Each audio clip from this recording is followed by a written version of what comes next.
My husband tells me about his mistress after giving $200,000 to his parents to save their house, but I reminded them that the check still hasn't cleared after giving him over 6 years of my life. I now realize who he really is, and I can't believe what's been going on behind my back. I was betrayed early in my life and set out to find a genuinely good man who I could fully trust. Years later, I found him and married him. Even though everything I loved was against that decision, I gave up a lot of things for him. And this is what I get in return. Sorry for starting off. So confusing, but I'm not thinking straight. At this point, I just found out that my husband is a cheater, a liar, and he really didn't care. I know that cheating stories are pretty common, but mine is a little different. Let me explain from the beginning. My name is Gina, and until yesterday I was living happily with my husband Jeff. We have been together for over 6 years and married for 5 years. As I already mentioned, I had a very bad experience in a relationship years before I met Jeff. I guess I should start there. True, years ago, I was in a long-term relationship with my ex-boyfriend Alvin, and I was convinced that we were going to get married. He was an attractive and quite well-off man, and I fell so in love with him that I was willing to give up everything for him. I always loved to work and enjoyed my job very much, but I was on the verge of quitting for him, and I almost did. Now I am thankful I didn't, because it would have ruined my life. The worst thing was that all my family knew him and what I wanted. But when I found him, sleeping with my cousin, my life fell apart. It took me a long time to recover. I stopped thinking about dating for years, and I focused completely on my work. Fortunately, I was recognized for my effort and managed to move up in the company. Now I have a very well-paid job, and I don't even need to work too much. Let me give some advice to young people. The more you work in your 20s, the less you will have to do in your 30s. Keep that in mind. I don't want to go into this in depth, so I'll be brief. After meeting Jeff, I was surprised by how different he was from the others. I don't know if it was all a facade, but I find it hard to believe that he acted for so long. I think that at some point he changed. We met at a mutual friend's party, and from the first moment we connected, he was a kind and humble man, and I quickly fell in love. He was also interested in me, and we started going out. He was the only man I decided to trust after what happened with Alvin, and I was sure that it would never work out for me. But I made a big mistake. After several months, I knew that I wanted to spend my life with him because I had fallen deeply in love. However, I was not willing to sacrifice my career for the relationship. Another thing that gave me confidence was that I was in a better financial situation than him, and I made a lot more. I know this sounds bad, but after my last experience, I wanted a man who did not have the ego that money brings, and who would not cheat on me just because he could. Besides, Jeff did not care about money and was happy that I made more than him. This was enough for me, so when he proposed to me a year after we met, I happily accepted. Everything was going well, but there was one big problem. There was something that bothered me about the commitment. My family was not happy that I was taking my relationship with Jeff seriously. After what happened with Alvin, they wanted me to marry someone equally rich. They did not like that Jeff made less money. They especially did not like that most days I worked the night shift at a factory. Cars for them, that kind of work was typical of low-class people. Believe me, I did everything possible to explain to them, but no one wanted me to marry him. The case was especially tense with my parents, who disapproved from the beginning when I told them I was engaged to him. My dad got mad so much that he didn't talk to me for a week. I love my parents, and I thought that in the end they would learn to be happy for me no matter what. When we set the dates for the marriage, my parents gave me an ultimatum to choose between them or Jeff for the rest of my life. I won't talk much about this, but I think you already know what I chose deep down. I thought they would accept my decision, or at least I thought so. But boy, was I very wrong after getting married. My parents haven't talked to me again. To this day. I can't explain how much it hurt to be cut out of their life. It wasn't because I didn't try to fix things. I tried. During 1 year, I begged them. I visited them countless times, but they just ignored me and refused to see me. Jeff also felt bad about the situation, but little by little he convinced me that my parents were the ones who were wrong. They may be right, that it was not a good idea to marry Jeff, but not for the right reasons. It was not a good idea to marry Jeff because he cheated on me while they thought that. And it was not a good idea because of his social class anyway. In these 2 days, I have regretted so much that I chose him. I wish I would have chosen my parents a long time ago. If I had, I would not be writing this stupid thing now with a broken heart to make it clear before I did not regret my decision. And I was even angry with my parents since I was quite happy with Jeff. I thought that my parents were acting childish just because I did not follow their advice, and I was angry with them for trying to control me and not forgiving me afterwards. They now know everything that I left for him. Let me take you to the present, or at least to what happened a little more than a week ago, so that you understand my current situation. A week and a few days ago, I accidentally recorded a conversation of my husband in my free time. I was recording myself trying to sing. I am bad at it, but I like music and I want to at least be able to sing decently in karaoke. Was in our room practicing when the doorbell rang. I didn't hear Jay nearby, so I went to open the door myself. I found him talking on the phone in the kitchen. I went to the door, and he came into the room. I didn't give it any importance.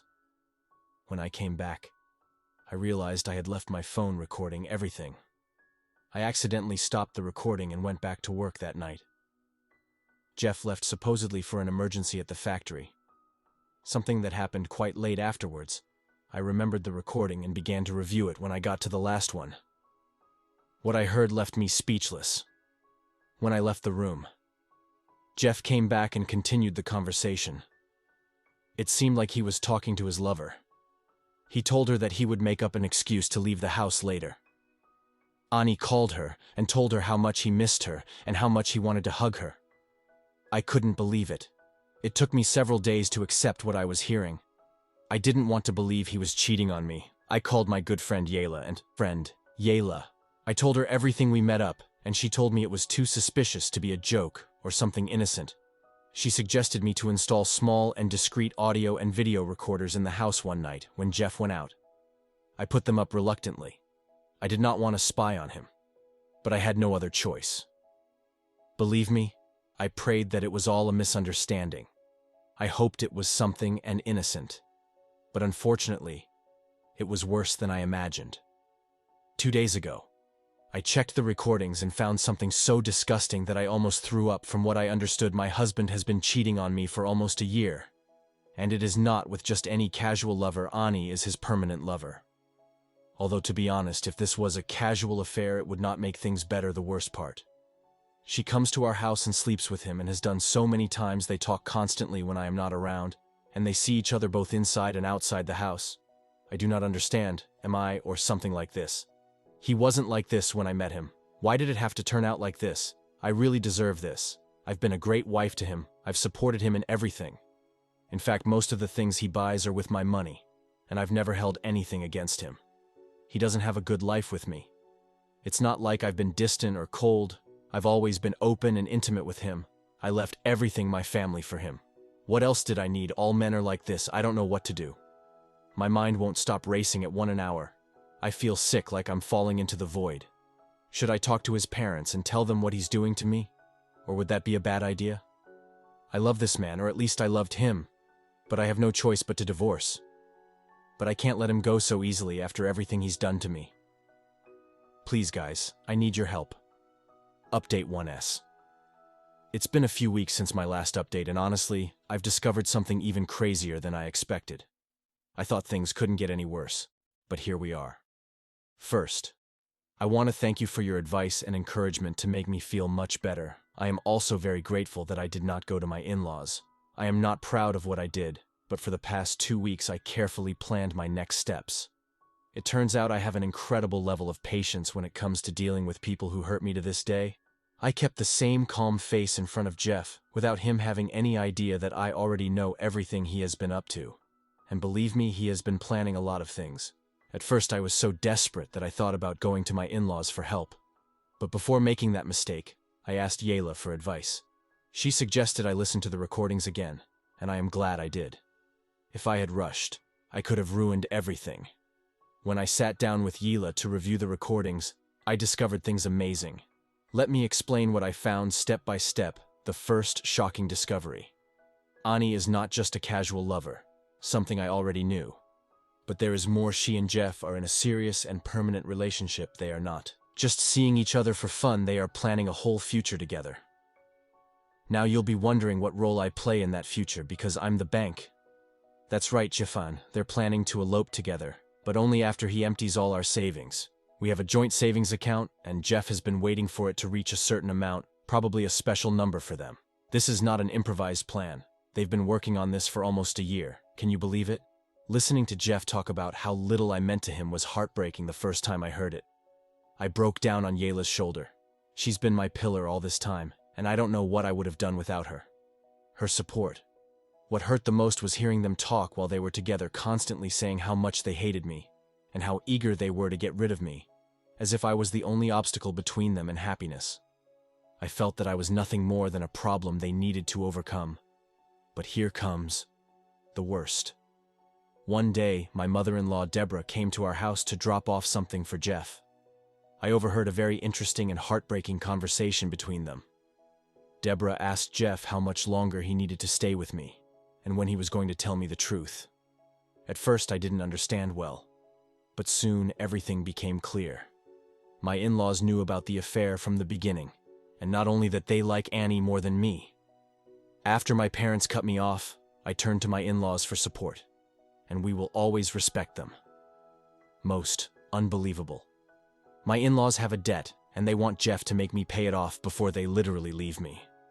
They want to break me emotionally and financially. They don't care at all what happens to me after all this to them. I have only been a money cow. I don't understand how they can be so cruel. I have been going over everything in my head, and I still can't understand how it is possible that people are so. A day has passed since I found out all this, and I know now I have to act. Leaving is not an option. It is a necessity.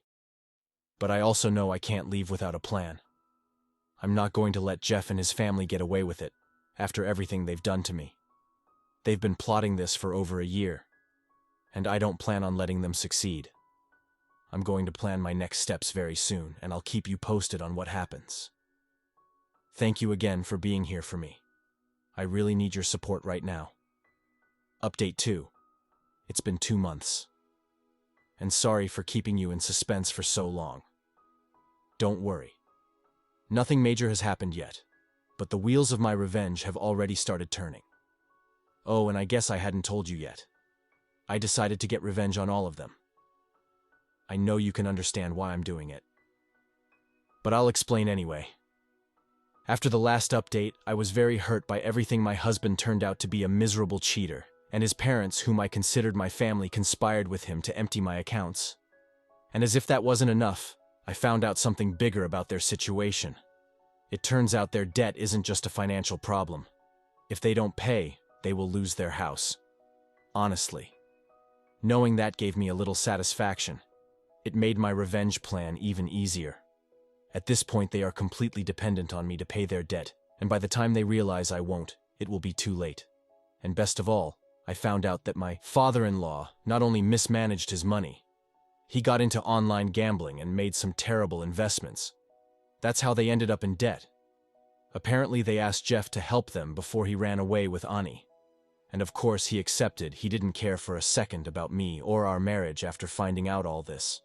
And with a little encouragement from Yela, I knew I had to get revenge. Of course the divorce is on the way, but I wanted to gather as much evidence as possible to make sure I didn't have to give him a dime. I already had plenty of proof. But I decided to be patient, because Jeff had told his parents that he would soon ask me for money, and I wanted to catch him in the act for some reason. I kept putting it off, probably waiting for our savings to grow a little more, but 3 days ago, he finally made his move. It was hard to contain my excitement. I had been waiting for this moment for a long time, and he had finally arrived. He sat down looking worried and asked if he could talk to me. That's when he told me that his parents were in serious financial trouble and needed our help. I love how he used the phrase, our help. When he really meant my help, he told me that they were about to lose their house and that they needed $200,000 to save it. He said that his dad had lent that money to a friend, but the friend conveniently disappeared, leaving them in this mess. There was no proof of the loan, so they could not take legal action, and then came the final blow. Jeff suggested that I take a loan to cover the $200,000, and help his parents. He told me that they would pay it back as soon as they could, and that, in the meantime, I could pay it back little by little. I told him that I needed time to think about it alone, so it would be more believable. After a while, I went back and gave him my answer. I acted emotional. I told him that of course I would help them, because they were like parents to me too. I even shed a few tears during the conversation. Oscar worthy. If you ask me, Jeff played his part perfectly, pretending to be so grateful. But I know that inside he was celebrating, thinking he was going to get away with it, and that he was stealing from me in plain sight of everyone in his mind. I would pay off his parents' debt. He would empty out our remaining savings, leaving me with a huge debt, and then he would leave. But here's the detail: he has no idea what awaits him. I told him it would take me more than a week to get the money together, and he agreed. What he doesn't know is that I already put everything in progress. You are probably wondering what my plan is. Well, there you go. I am going to take out the loan. Yes, but the loan will be with the house we live in. And since the house is in his name, that means the responsibility of the loan will be his. I am going to pretend that I used the loan money to pay off his parents' debt. But in reality, I will keep that money for myself. Once they can't pay off their debt, and Jeff can't take care of the new loan, he will lose the house just like his parents will lose theirs. In the end, they will all be homeless, and I honestly think they deserve it. What do you think? Update 3 months later. Before I continue, I want to thank you for all the support you gave me. It really gave me the strength to keep going. Now, let me tell you how it all ended. I think you know what my plan was, so I won't repeat the details. Instead, I will tell you how things developed a week. After my last update, I told Jez I was ready to take out the loan. I explained I needed him to sign some paperwork as my guarantor. He was more than happy to help, thinking once he left me, and they took all the money, I would be stuck paying off the debt. In his excitement, he didn't realize that among the paperwork there was a clause that stated the loan would be made against his house. Tricking him was almost too easy when he signed those papers. I had to stop myself from bursting out laughing right then and then. A few days later, Jeff was elated, and my in-laws even came to thank me in person. It was hard to watch them lie to my face, acting like they thought of me as a loved daughter. I threw myself into acting, also faking tears and excitement. Even though I knew perfectly well what they really thought of me, there were times I felt a tinge of guilt. But just for a second, I reminded myself that if I hadn't found out their plan, they would have destroyed me emotionally and financially. I would have been nothing more than a discarded piece in their game. A week after Jeff signed the papers, I told him I had gotten the money. I even had him arrange a fake confirmation for his parents, making it look like the check had been cashed. I don't know how he managed it, but it worked perfectly. Everyone believed the lie. And this is where things got interesting. When we finally all got back together, Jeff proudly confessed to me that it had all been his plan from the beginning. He told me it had been the biggest mistake of my life to trust him. My in-laws laughed along with him, delighted to believe they had taken every last penny out of me. I pretended to be devastated, looking at him in disbelief. I asked him, "What do you mean then?" With a cocky smile, he told me all about Annie, and how they were going to take my money and leave me with nothing. He wished me the better, but he said he didn't want me to be part of his life ever again. What I didn't know, because I hadn't tried to access our savings yet, was that I no longer had control over the money. At that moment, I could not keep pretending I joined their laughter. Jeff looked at me confused. I said, "You should check things better before believing in them." And then I dropped the bomb. I explained to him that the check had never been cashed, and that they would never be able to then. I left them, of course, to forget about the money, because they weren't going to see a cent from me. Their smiles instantly disappeared, replaced by looks of confusion.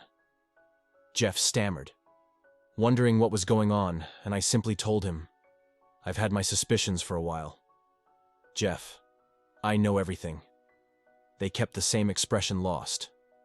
So I smiled and added, "I'm not as dumb as you, so I'm not going to explain it to you. Enjoy the uncertainty." Before they could react, I grabbed my bags. I had already packed everything I needed and walked out the door. Jeff tried to stop me, but I didn't even look back the next day. The reality of what he had done hit him. He discovered that the savings were safely in my hands, and the loan had been secured with his house. He called me nonstop, but I ignored every call. I finally texted him with just 2 words, "Good luck." For a final touch, I sent him some compromising videos. Of him and Ani, I left him. Of course, he should sign the divorce papers without a fight, or those videos would end up in very public places. It took a few weeks, but he finally signed without protest. During that time, he repeatedly begged me to help him, but I told him to go to hell without any kindness. And this is how it ended. All Jeff and his parents are about to lose their homes, and I am free from his toxic network. They thought they could trick me, but they never knew who they were dealing with. Goodbye, Jeff, and good luck. You're going to need update 4. I did not expect so many people to ask for another update, because I honestly thought I had told everything necessary in the previous one, but since many have asked for details on how Jeff and his parents ended up here, they are.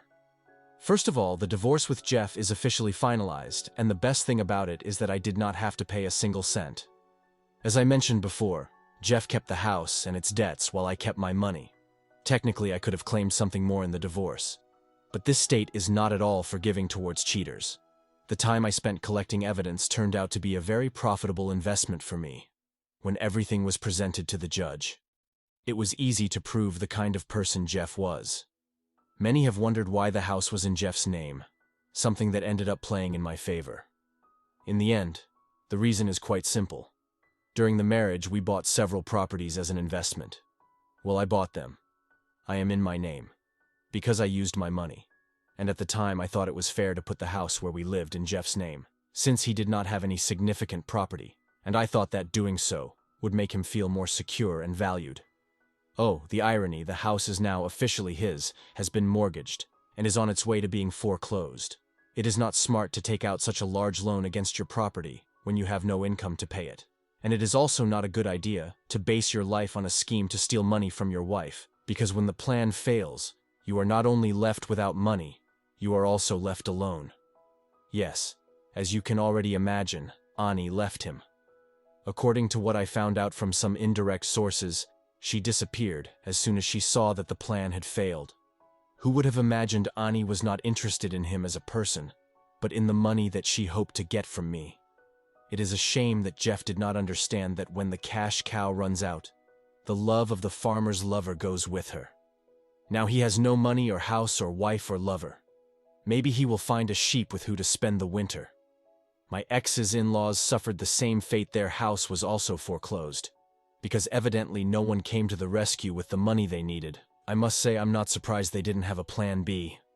Beyond stealing from me Yila, and I find all this quite ironic.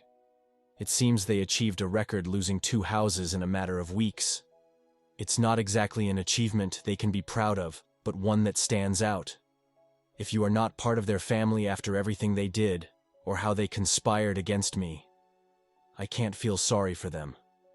My ex-father-in-law betting online, Jeff betraying me, and my mother-in-law supporting everything. Everyone got what they deserved.